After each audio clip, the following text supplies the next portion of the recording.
Welcome to this week's edition of Healthy Living. You're with me, Tabby Kamangala. Remember that this program is sponsored by MASM.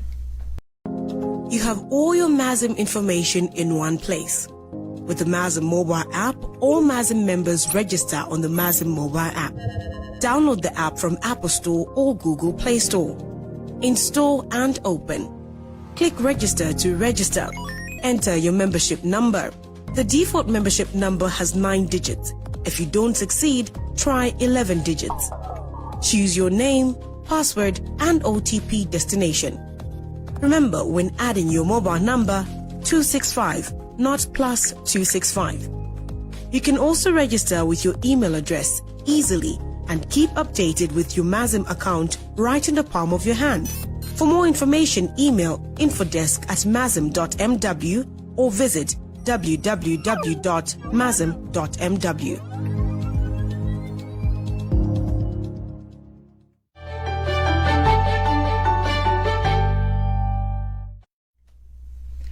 Joining me in this week's program is Dr. Isaac Iwombe. He's a general practitioner at Mwaiwatu Hospital. Welcome to the program. Thank you. We're going to be talking about HBP, which is high blood pressure. I read somewhere that it's also called hypertension, right? Yes. Oh, okay. It's also called hypertension. Please help the layman in me. It's all right. So explain to us exactly what is high blood pressure. So high blood pressure, in simple terms, we're looking at a condition where the pressure of blood in the vessels, in your blood vessels, your arteries and veins, is raised. So we have numbers that we look at to determine if someone has high blood pressure or not. Mostly, we're looking at figures that are, so we call it the systolic blood pressure, which is the number that you see on top when you're taking when you have a blood pressure measurement. So 140, and if any number that's above 140, that's hypertension. And the diastolic, which is the number at the bottom, if it's above 90, that's called hypertension. So generally, if you have a figure that's 140 over 90, anything above that is hypertension. But we also have different grading systems for that, because as much as that is hypertension, if you have 130 over 80 and going up, we're referring to that as pre-hypertension, which means you're in a risky area. You might easily develop hypertension. Of course, that also depends on the sources you're looking at, because some will go down to even 120 over 80 going up and calling it pre-hypertension. So in a nutshell, that's what hypertension is. So it's not supposed to be lower than 140 and 90? No. And it's not supposed to be higher? No. So it can be, so it's a range. So if we're looking at hypertension, we're looking at numbers that are above that, but it can be lower than that. So the minimum, we want it to not be any less than 90 over 60. Okay. So if below that, that becomes now hypotension, which is low. So we have those cases, of course, people who have very low blood pressures, but that's the range. So 90 to about 140, and the bottom number from 60 to about 90. So now, I want to be within that. What are the signs and symptoms? How do you know that I could have this? So it's hard to talk about signs and symptoms because what we see is that some people would actually present very late to the hospital when they've already developed complications. So when you're having complications, that's when you can tell the signs and symptoms, where some people have headaches, some people have a blurred vision, and all of that, and in severe cases some people have a stroke. But there's so many factors, so many complications, which maybe we'll talk about later. But when it comes to how to tell, one of the main things you can look at is your family history, because some people have a whole family history of hypertension. You have the parents. Thinking of myself at this point. So you can have a family history of hypertension that puts you at risk of developing hypertension.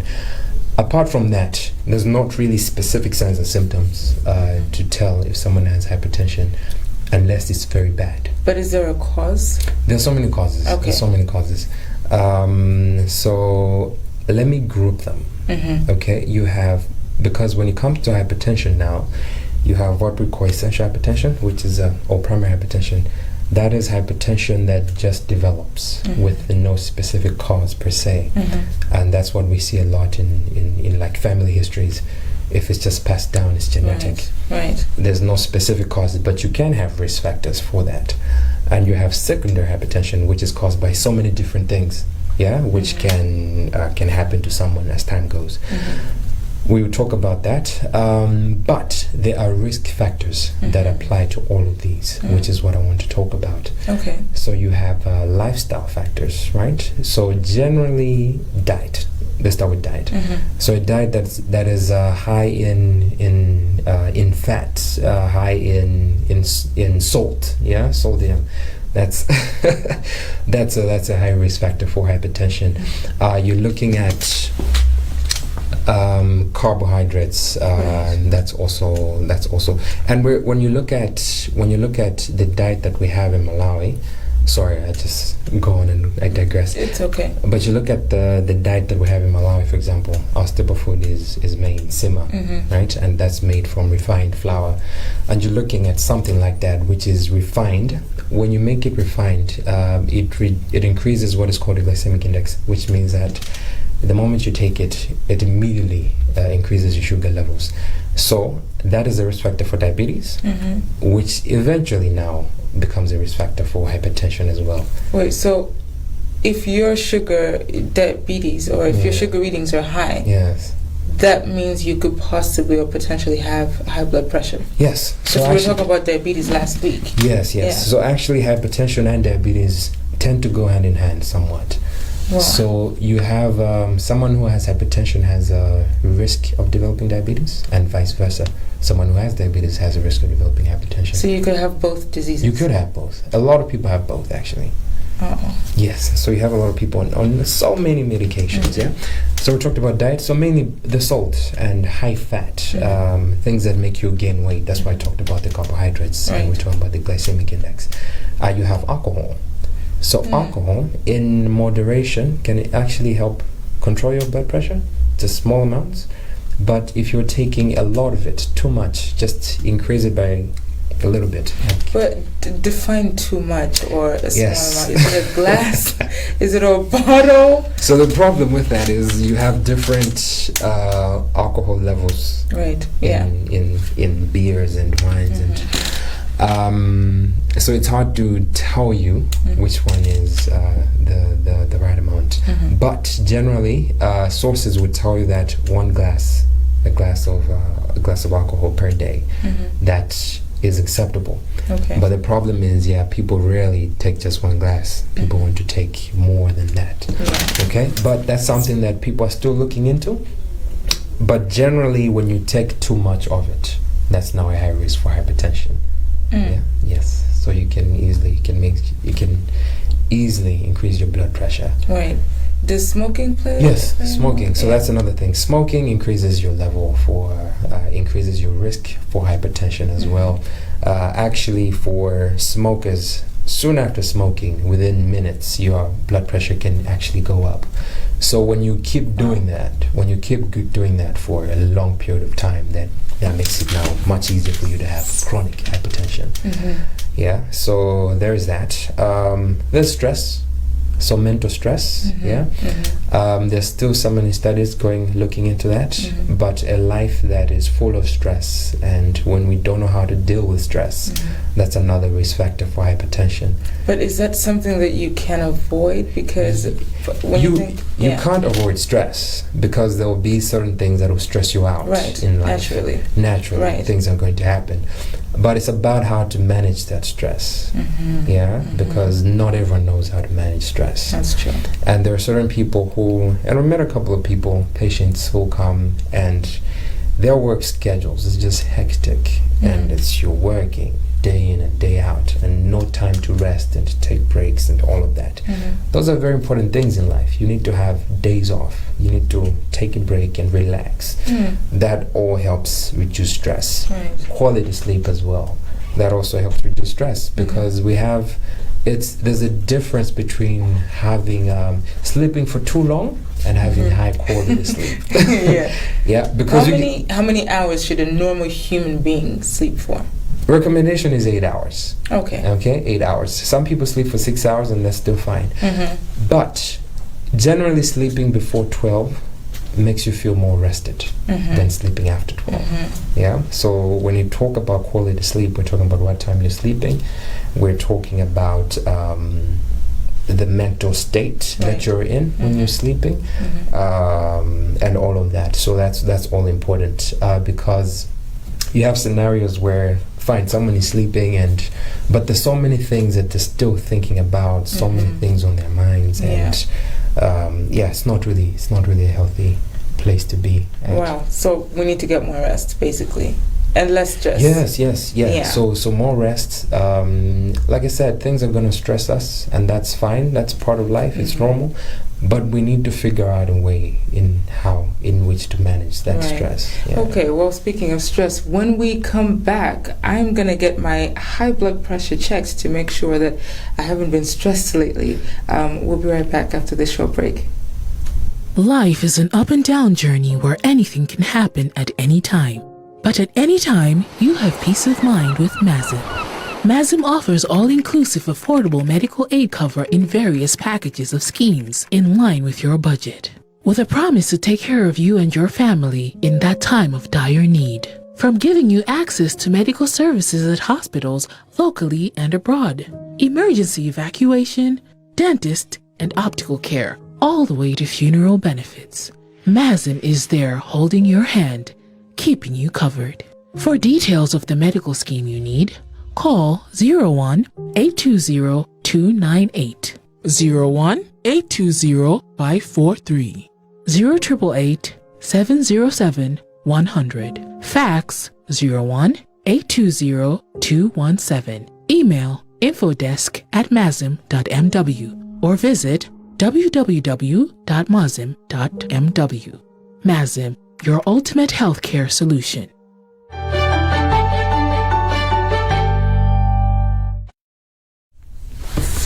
Welcome back. Well, some of you might be wondering why I'm not wearing my jacket anymore, but Dr. Iwombe will be checking my blood pressure. Okay, can you use the other arm? Oh, yeah, sure. All right, so this is an automatic blood pressure machine. And most of these actually come with directions on how you can use it.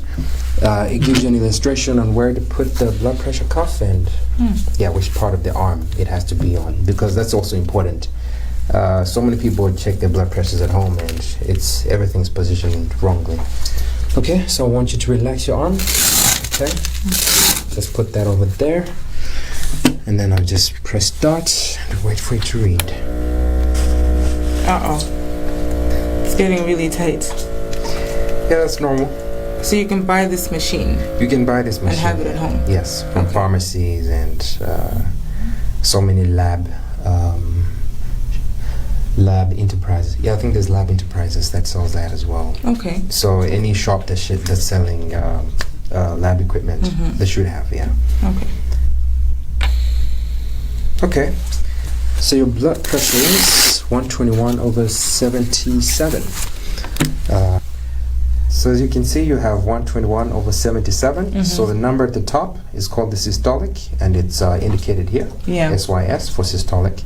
And the number at the bottom is a diastolic. Yeah, so that's 77.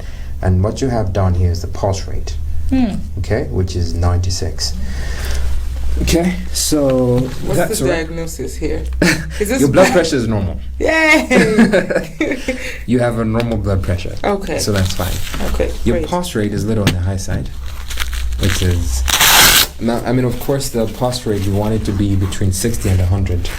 Okay, so 96 is still within range. Right. But you would want it to be lower than that. What does that mean when your pulse rate is high? Your pulse rate, so when your heart is beating fast, generally indicates that your heart is somewhat stressed. Okay, so for some people, that's even an indication that this is not an indication for you now, because a lot of things can raise the pulse rate, including stress.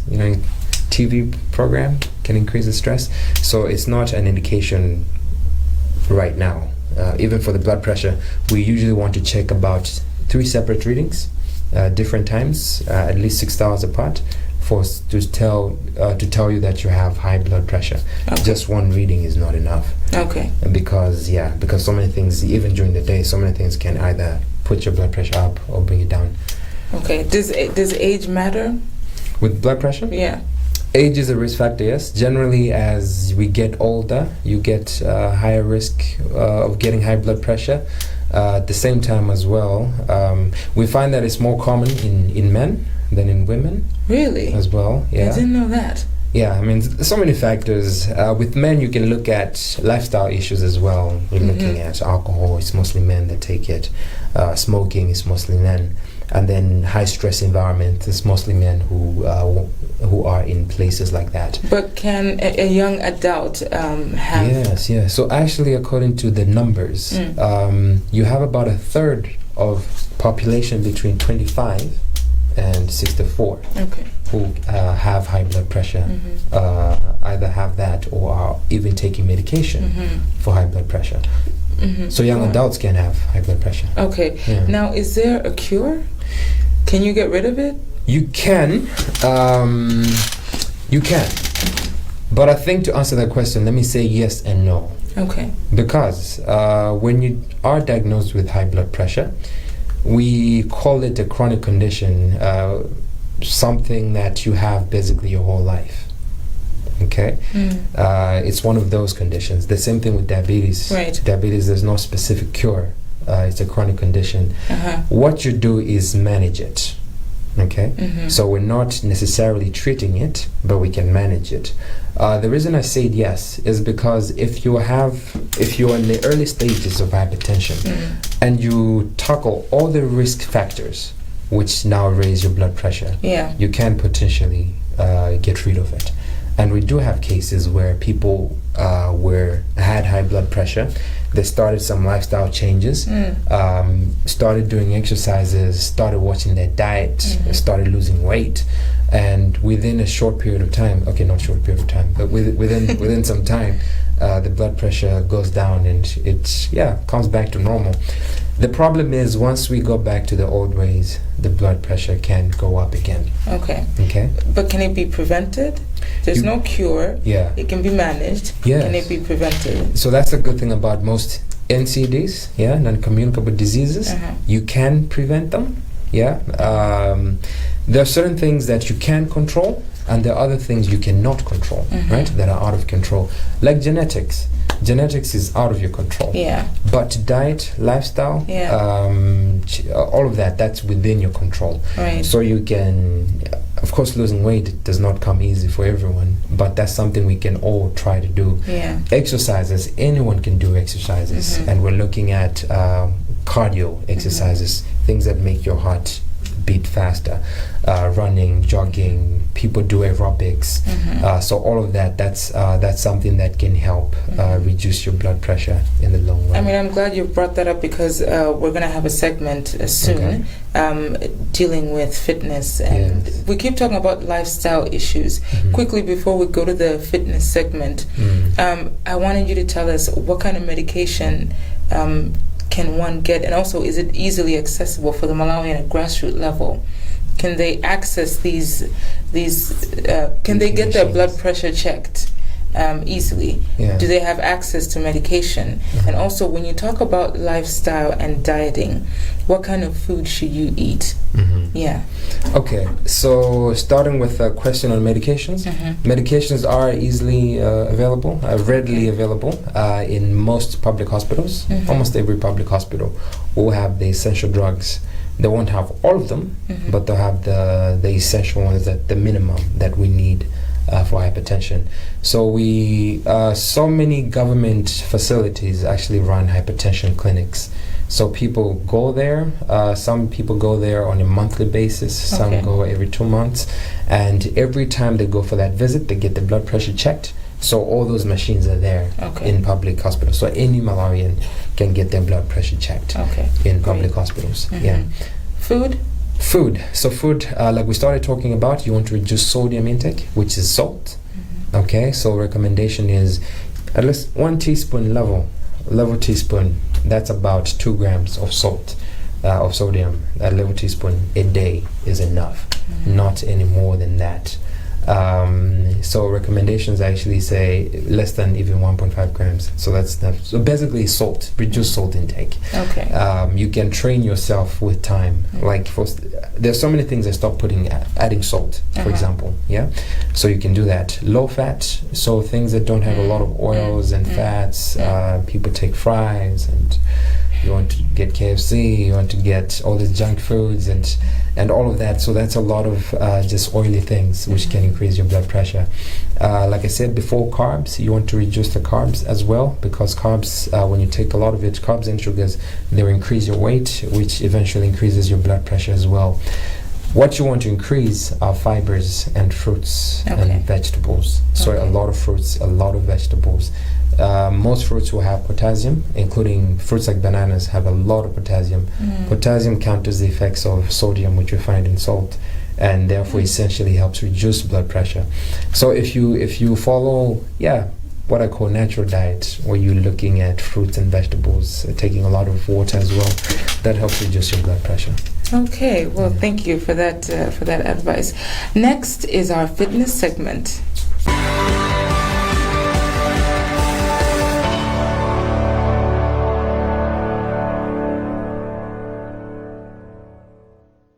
Hi, this is the fitness operator and my colleague Wat. We're here once again to give you another workout.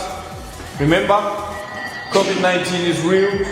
A lot of people are just staying at home without working out. And this video is meant for you so that you keep yourself fit, keep yourself busy as you stay at home. Our warm-up for today is skipping rope. Stay tuned, keep watching, do it with us.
That was the fitness segment here on Healthy Living. You were with me, Tabby Kumangala. Dr. Isaac Iwombe from Mwaiwatu Hospital joined us today, and we were talking about hypertension and high blood pressure. Until next time, remember that this program is sponsored by MASM. Life is an up and down journey where anything can happen at any time. But at any time, you have peace of mind with MASM. MASM offers all-inclusive affordable medical aid cover in various packages of schemes in line with your budget, with a promise to take care of you and your family in that time of dire need. From giving you access to medical services at hospitals locally and abroad, emergency evacuation, dentist and optical care, all the way to funeral benefits. MASM is there holding your hand, keeping you covered. For details of the medical scheme you need, call 01-820-298, 01-820-543, 0888-707-100, fax 01-820-217, email infodesk@masm.mw, or visit www.masm.mw. MASM, your ultimate healthcare solution.